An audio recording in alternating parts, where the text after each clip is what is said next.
Your dreams are bigger, bolder, and more badass than the life you're living now, but something just keeps getting in the way. Join certified coach and former therapist Diane Wingert for the Driven Woman podcast. She'll show you how to get rid of whatever is holding you back so you can stop spinning your wheels and up-level your life. Get ready to hop in and buckle up.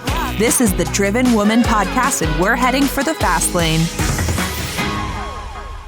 Well, hey there, and welcome back, Driven Woman Entrepreneur. Now, if you didn't catch the title for this hard-hitting, no BSing solo episode, brace yourself, because this one's called Stop Getting Ready and Start Taking Action. Now, unless this is your very first time as a listener to this podcast, I don't have to tell you that I tell it like it is. And I try to do so to the best of my ability with love and compassion, because I know exactly how it feels to be stuck in the endless cycle of getting ready, but not actually moving the needle. You would think that this would be something that would only happen to beginners, that would only happen in the very first stages of starting your own business. But that's simply not so. As a matter of fact, most of the people that I work with as a consultant, coach, and business strategist are not beginners. And you might be surprised how many people with years, even decades of experience can still get caught up in this trap. Now, I'm going to be dropping a lot of wisdom and knowledge and some tough love. So buckle up and let's do this. Now, one of the things I want to say first and foremost is I can't believe how many women have said to me, so I'm thinking about doing this certification program, or I'm thinking about earning this credential, or I'm thinking about going through this particular mastermind course, high ticket coaching program, whatever. Usually because they're going to have some sort of credential at the end of it that they don't have now. And when I poke the bear on this topic and I ask them, so what is it exactly that you're hoping you'll get? Almost 100% of the time they tell me, well, I just know that if I go through ABC, XYZ, yada, yada, yada, I'm going to be more confident about what I do and how I do it. Now, I'm always willing to be wrong, but in my not so humble opinion, if you're not confident now about telling other people what you do, how you do it, what makes you different, and why they should consider working with you, there is no certification, course, coach, mastermind, or program of any kind that's going to make it so. The reason for that is because all of those things are fundamentally passive. You may have noticed that even if you were that kid who got the perfect attendance award, and I was usually that kid myself, there is no participation trophy in business, and nobody actually cares that you showed up to class. It just doesn't count anymore. And a lot of the women that I choose to work with are very smart, highly educated, recovering good girls. I'm talking about women like me and maybe you who did all the things and did them the right way. We were the A students, the perfectionists, the teacher's pets, those who loved learning and probably have at least a couple of degrees under our belt. But there is no participation trophy or attendance award in business. It just doesn't matter. Here's what you need to know. Women business owners are, first and foremost, women. And because we're women, we have all been culturally conditioned to think that we're not enough, to seek permission, to compare ourselves unfavorably to others, to be excessively humble about the things that we do well or are naturally gifted at, to doubt our worth and value, to have a scarcity mindset, and to believe that we genuinely need to plan and prepare completely before we can take any sort of action. Ladies, I got news for you. We must flip the script. What I see over and over and over is that even if we tended to be kind of on the impulsive side, like I know I have been, it's not a flex when you go from not thinking enough, in other words, starting something on impulse, to overthinking. Not a flex.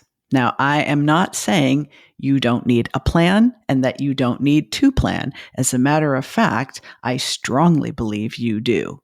But you probably don't need as rock solid, detailed, extremely comprehensive a plan as you might expect.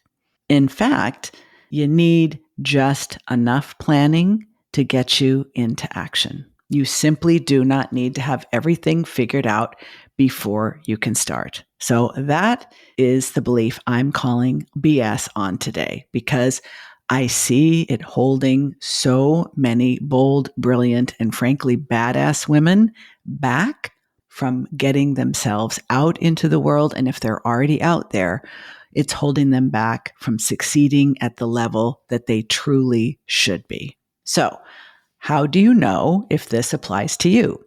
Are you thinking she's not talking to me, or, oh God, I know she's talking to me? Well, let's get specific.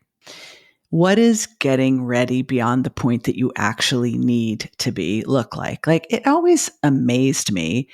I lived in a sorority for a couple of years in college. I didn't make the decision to transfer from one school to another campus on time. So by the time I got news that, yes, you can go ahead and transfer, I couldn't get on campus housing. I couldn't find an apartment. So what did I do? I pledged a sorority. It actually wasn't a bad decision, but, living with 54 women who are all having their menstrual cycle at the same time, it's a bit much after a while. Anyway, it always fascinated me that there didn't really seem to be any correlation between the amount of time a particular woman would spend getting ready and how she looked at the end. Like, there were girls who would literally use all of the outlets in our communal bathroom. Most of the counter space had so many products and appliances, and yet they didn't look any different or better, I dare say, than somebody who was just kind of doing it on the fly. So I think the same thing applies in business. You can spend days, weeks, months, years getting ready to launch a program, write a book, start a podcast, change your business model, hire a team. You literally can take as much time to get ready as you decide you need. And this is really tricky because when you're a woman and you're culturally conditioned to think, I'm not enough, are you really going to be able to trust yourself to know when enough preparation and planning actually is enough? Which is why I think we need to have specific benchmarks, because to me, one of the most challenging things about being a woman, which means growing up under the influence of the patriarchy, is that we've lost, to a large degree, our ability to trust ourselves. We have lost, to a significant degree, our ability to trust our own instincts and intuition. That applies to business too, right? So let me give you some specific areas where you can objectively take a look and see, I think I'm okay in this area, maybe that area not so much. Are you ready? Okay. If you are spending a lot of time consuming other people's content and considerably less time creating your own, that is a sign. If you are spending a lot of time on stuff that doesn't move the needle, and by the way, I use the term move the needle quite a bit. If I haven't ever specifically spelled that one out for you, moving the needle means generating leads, sales, revenue, profit, growth, right? If you are not doing those things, you are not moving the needle. Now, you may be spending energy, effort, time, focus, money, all kinds of resources on things that don't move the needle. And those things after the early stage will be signs that you are spending too much time getting ready. Some of the areas that I see, especially early stage solopreneurs get caught up in, spending an inordinate amount of time choosing their logo, fonts, brand colors, creating their brand board, that kind of stuff. I mean, let's face it, that stuff is fun. Am I right? It's so fun. And rebranding is fun too, because after a while you get bored, right? So you got to shake things up. I mean, I literally have spent, I should say wasted, let's be honest here. I have wasted hours upon hours upon hours looking at different fonts and looking at different color combinations and tweaking my logo. It's really, I mean, it's just, you're just playing with yourself, right? Because that doesn't move the needle. It really doesn't. It feels good. It feels like you are getting ready. It feels like you're planning. It feels like you're preparing. It feels like that stuff really matters, but feels don't make deals. Okay. Feels do not contribute to your bottom line. They do not put anything in your wallet, your bank account. They are definitely not going to help you have any evidence for those uncomfortable conversations with your spouse or partner about why is it that you're spending so much time on this so-called business, but there isn't any money coming in. So logo, brand color, brand board, fonts, that kind of stuff. Here's another one.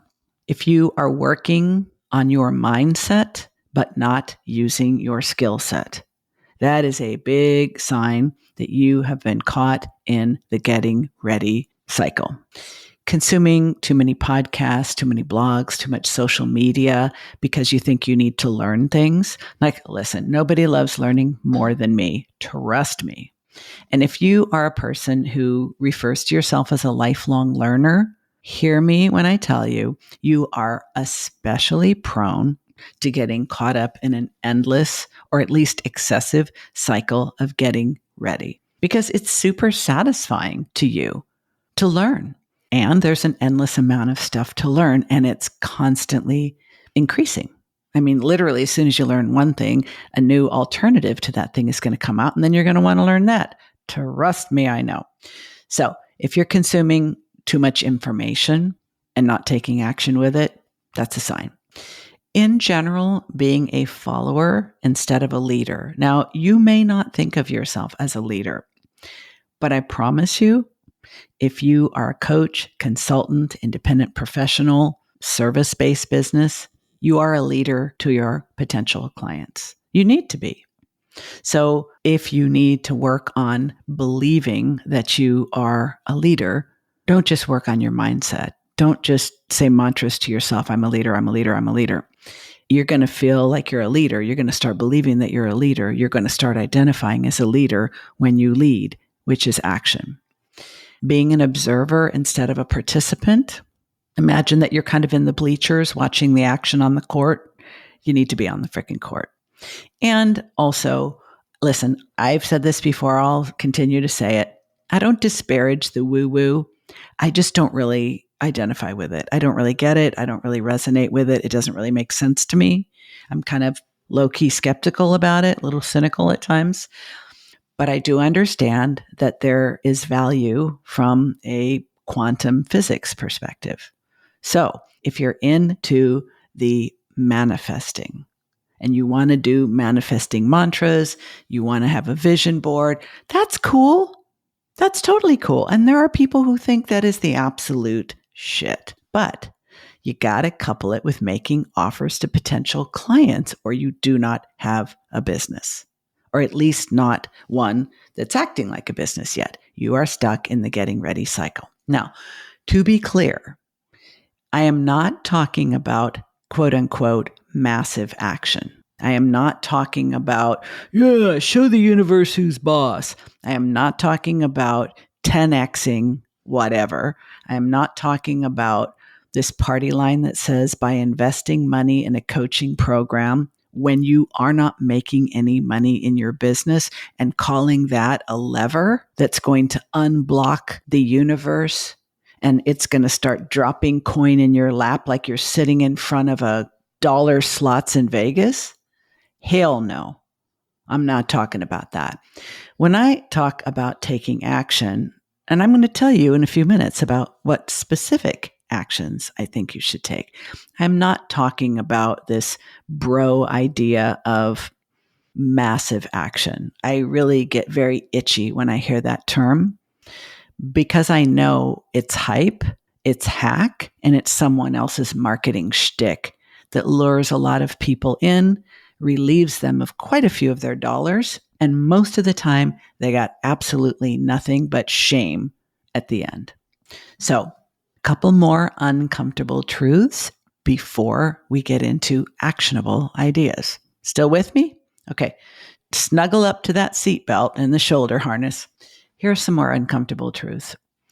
This is something I had to learn the hard way, by the way, and it took longer than it should have. Because as women, we are culturally conditioned to think we're not enough. We tend to over deliver in our business. And we tend to over deliver while undercharging. So many of us end up not with a business, but with a job, and one that is actually paying us less per hour than we were making when someone else was signing our checks, not to mention the fact there's no benefits or paid time off or any of that. So if you are over delivering and undercharging, the uncomfortable truth I want to share with you today is this: your clients do not need to be impressed with you. They need to be impressed with themselves and what they can accomplish with your support. I didn't get this myself for a while. I literally over delivered to the point where I taught my clients so much that they then either had to take the next 6 months off from their business to implement everything I taught them, or had to literally take a vacation because they were freaking exhausted. That all comes from a good place of wanting to share, wanting to give people all that you've got. There may be a bit of believing that you have to over deliver to actually be good enough.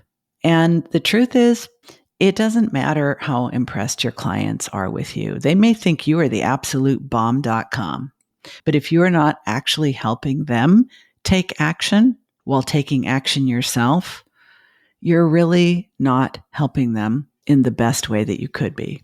And this has been true for me as well. Have you ever heard it said you can't edit a blank page? I think this is one of the things that's so helpful to remember when we realize, okay, I've done enough thinking, I've done enough getting ready, I've done enough of the prepping and planning and primping and propping and all of this. And now I need to do. You can't edit a blank page. You can't fix anything unless you have already created it and, more importantly, shared it with someone. You simply won't have enough information to know whether it's going to work or not. The reality is there's only so much clarity we can achieve from thinking. And planning, preparing, getting ready, they're all forms of thinking. Here's another one, because like you, probably, I'm a lifelong learner and I love learning more than just about anything. Probably what I like almost as much as learning is sharing what I've learned. But unless you are a reference librarian or some kind of investigative journalist, research is absolutely going to become a rabbit hole. And if you like learning as much as I do, and you're in this idea that, well, I want to be really ready when I pull the trigger, whether it's to start the business or to launch the new program in your established business, research will absolutely become a rabbit hole because there's no shortage of information out there. And the more sites you visit, the more times you click, you're literally like leapfrogging from one information source to another, to another, to another. You can forage information to your heart's content. You can lose sleep. You can forget to eat. You can just about forget to go to the bathroom because it's very stimulating and exciting, but it does not move the needle. In fact, in my experience, with most of my gifted clients, they eventually talk themselves out of doing anything because your idea becomes so complicated, so top heavy, so cumbersome that you're just exhausted even thinking about turning it into something. I know that right around the time that you realize I've made this little thing into a big thing and it still didn't feel big enough, so I made it even bigger and bigger and bigger and bigger. Now I don't want to do it anymore. I get it. That is absolutely evidence that you need to start taking action. And I'm going to tell you exactly what you can do with a too big idea in just a moment or two. Here's the thing, my friend. You do not need another course, another coach, another certification if you haven't taken action on the ones you've invested in already. This is not to shame you. This is not to criticize you. This is not to call you out, because I probably have a dozen undigested or unopened courses on my laptop. When I say undigested, I didn't eat the whole thing. Or I ate the whole thing and it just sat there in my belly kind of rotting because I never did anything with it. And I know it's probably the same for you. So stop believing you will feel more comfortable marketing your services if you have more credentials. This is a fallacy. It is wishful thinking. And if you need to hear me say more on the topic, have a listen to episode 121, which I called The Cure for Imposter Syndrome. And by the way, if you are a genuine expert, as opposed to the pseudo experts that are literally crawling all over the interweb saying, look at me, look at me, look at me. I mean, if you are a genuine expert, you know your shit. You've invested years, maybe decades, in developing your expertise, your wisdom, your experience. I know how hard it is for you in particular, because you've spent so much time developing your knowledge base, your wisdom, your body of work, that what online business requires of you to limit yourself, to niche down, if you will, to decide on one specific content focus area, one problem, to create one framework, can absolutely feel excruciating. Because of course, you're an expert, so you literally want to put everything and the kitchen sink in it. And you can't. Trust me, I've tried. I've tried so hard.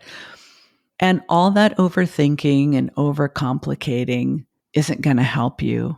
As a matter of fact, one of the hard and uncomfortable truths I have learned is that if you really want to help people, if you really, really want to help people, you need to give them less, not more.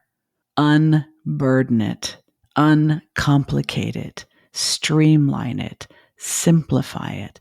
And I'm not saying dumb it down, because I don't work with dummies and I bet you don't either. But you need to give them less information and more implementation. It's kind of a parallel process, because as you're thinking less, planning less, learning less, researching less, listening to other people's stuff less, including me, then it creates space and time and frees up energy for you to implement, for you to take more action. And that is exactly what you need to be doing with your clients. So I'm going to be back right after this quick message with actionable ideas. Stay with me. Hey there, it's Diane, and I want to thank you for being a listener to the Driven Woman Entrepreneur podcast. But you do know that you can only learn so much and change so much in your business and life as a result of consuming content, which is why I'm really excited to announce that my signature framework, the Boss Up System, is now available as a one-on-one coaching experience. I will be relaunching the small group experience of the Boss Up Breakthrough in just a few months, but so many women I've been talking to had a very disappointing year for 2022, and they just don't want to wait, which is why I've decided to open up just a few spots to work with people through the Boss Up framework one-on-one. How to know if this is right for you and if this is the right time? Ask yourself this.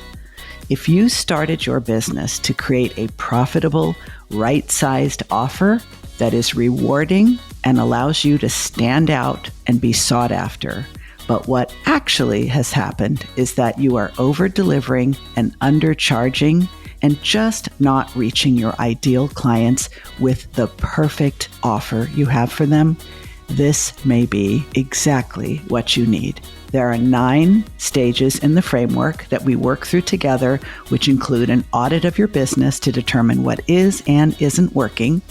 We set appropriate goals, identify the obstacles that have been holding you back, determine the difference in your business between value and worth, craft your unique offer, and address price, fears, and boundary issues that have prevented you from having the business you want, need, and deserve. So if that sounds right for you and you don't want to wait for the group, click on the link in the show notes to schedule your free consultation.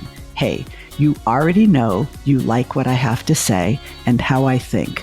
What if this is the year that you have my eyes and ears on your business and really help you move the needle? Click on the show notes and see if this isn't the right time for you. I'd love to see your name on my calendar. Now back to the show. Okay, are you ready for those actionable ideas I promised? Here they are. 1, if you are prone to overthinking, if you are prone to spinning your wheels, over-planning, over-preparing, set a time limit. Set a time limit and take action. And remember, your first step doesn't have to be a big one, but it's very challenging for many of us to go from thinking to doing. So uncomplicate it. Set a time limit. How much time does this idea need to be fleshed out to a minimum viable size? And then take action. Take the first step. Here's the mindset you need to be able to do this and not resent it. Because a lot of people are like, I don't know how long it's going to take. Hey, listen, I got news for you. It's going to take exactly as much time as you allocate it. If you give it an hour, that's how much time it will take. If you give it a week, that's how much time it will take. And most ideas, most plans, most preparation does not actually get better with time. It gets better with experience. Experience is what we get from getting ourselves out of only thinking and getting ourselves more quickly into doing. So the mindset is commit to creating the minimum viable product, whether it's a product, a program, a service, an offer. What is the smallest thing that I can create? And then offer it to the minimum viable audience or target market. Now, this is not just for beginners because, again, most of the people I work with are experienced. They have been in business for at least a few years. So this is for everyone because we all get ideas to offer new things to new audiences. We all do, or could be, I think should be. So what is the smallest thing that you could create, and what is the smallest group of people that you could put it in front of? Do that, and then you can test and tweak. But here's the thing. Now, I had a previous career in the medical sales industry. And initially, it was pharmaceuticals, and then I moved on to medical devices and so forth. But something I learned way back when I was selling pharmaceuticals was if you're going to change something, only change one variable. If you decide, if I'm taking this medication or I'm doing this type of therapy or this type of treatment and I'm doing it once a week, what'll happen if I do it 3 times a week? Oh, and in addition to that, I'm going to try a new medication. I'm going to see a new doctor. No. Because then you have no idea what's helping if you're doing too many things at once. With a minimum viable offer to a minimum viable audience, you can change one thing about it and then you can test it. And if it doesn't produce the desired results, you can make a different change and test it. That's how we avoid spending an inordinate amount of time and energy creating something that doesn't sell. We start small and we put it in front of somebody. And if it doesn't sell, make a small change, try again. Here's a few more actionable items for how to get out of thinking and into doing more readily. I cannot emphasize enough the importance of spending time in the right rooms. Now, first of all, let me define a room. A room might be a Facebook group. A room might be on a Discord server. A room might be a membership. A room might be a mastermind. A room might be, there's all kinds of rooms. And actually, there are literal physical rooms too. Now that the COVID pandemic has wound down and more of us are going out and about in our respective communities, I think it is very wise and very valuable to mix it up between in-person and online groups. Now, I understand a lot of people are hardcore introverts, but I also believe that 2.5 years of quarantine have done nothing to help any of our social skills. And I'm talking to the extroverts too. I am a hardcore extrovert who has gotten far too comfortable being inside my house 24/7. So I think it's really wise and really valuable because if you are self-employed, you are in marketing and sales, whether you like it or not. So getting into the right rooms, both physical rooms and online rooms, is really, really important. What most new business owners tend to do is only hang around with other new business owners. Now, when you're absolutely just getting started, there's nothing wrong with that because honestly, that's probably the only room that you are going to feel comfortable in and you're still going to be scared shitless. But once you've made your first few sales, once you literally are no longer fantasizing about looking for a job, once you are committed to your business, I strongly recommend that you start spending time in rooms, virtual and physical, where there is a mix of more advanced beginners and intermediates. Because the hard truth is if you hang around other beginners too long, you will remain one for far too long. Here's another unexpected truth that I'm a little surprised at myself that I'm offering, but like you, I continue to learn, I continue to grow, I continue to shake it up in my business and try new things. So unless you are really triggered by being around men or have, PTSD, safety issues, whatever, you just do not feel at all comfortable being in the company of men, I would suggest that you consider joining some mixed gender groups.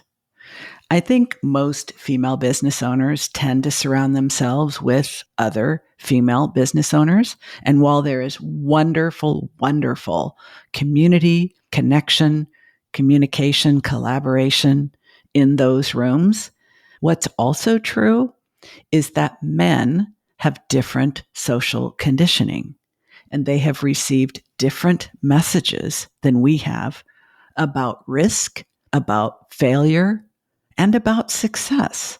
They have different beliefs about money because they have different experiences going all the way back to when they were little boys.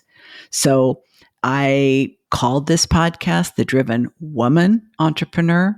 I market exclusively to women, but I'm also realizing that I have something to learn from networking with, collaborating with, and even working with men. Some of my learnings in the last few years have come through men because they simply ask different questions and think different thoughts based on their different conditioning. I don't think of this as selling out. I think of this as taking advantage of and leveraging different mindsets, different skill sets, and different areas of expertise. So in 2023, I'm going to reach out to more in-person groups, especially because I've moved, I'm in a new community and I want to meet people. And I'm specifically looking for some of those groups to be mixed gender groups. So I will report back on that and let you know how that goes. So here's the thing. You may be able to make all of these changes on your own. You may be lucky enough to have a biz bestie, or be part of a group program where you can state your commitment to stop getting ready and start taking action. But I also want you to know, if you are an established solopreneur who's been struggling with this far too long, you do not have a consistent flow of leads and a reliable way to turn enough of them into clients, this might be the time for you to consider partnering with me. This podcast is designed to challenge and support you. But if you know you need more than this, and you know that you will not take consistent action on your own, then I invite you to click the link in the show notes and let's talk. I hope that this has been helpful to you. I hope that it challenged you and really got you thinking, because I am so here for that. See you next week when I come back with another fabulous guest interview.